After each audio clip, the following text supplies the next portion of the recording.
Velünk az Isten,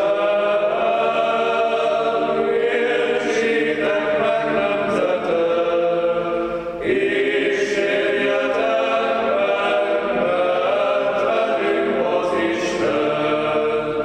Velünk az Isten, értsétek meg nemzetek, hogy valóban velünk az Isten. Akármi is történik velünk, akármit is hallunk, akármennyire is háborog ez a világ, és háborútól zajos az a világ, akkor is tudjunk hinni és remélni abba, hogy velünk az Isten. Értsétek meg nemzetek. Az Isten itt van, kézenfoghatóan eljött közénk. Amikor az Isten látta a sok-sok bűnt ebbe a világba, Ádám és Éva óta megromlott emberi természetünk, másra sem csak hajlamos, csak arra, hogy bűnt kövessen el. Amikor az ember megtapasztalta a bűnnek a rosszaságát, a bűnnek az Istentől való eltávolodását, akkor az Isten elküldte az ő egyszülött fiát ebbe a világba, hogy ezt a szeretetet tökéletessé tudja tenni az ember eltorzult lelkébe, hogy visszataláljon az ember az örök Istennek a szeretetébe, hogy megtapasztaljuk az Istentől azt a kegyelmet, hogy bármilyen bűnösök vagyunk is, le tudjuk tenni a bűnnek a terhét, és újból az Isten gyermekeként tudjuk élni az életünket, és újból a szeretet lesz úrrá a lelkünkben, és az Istennek készített hely ott lesz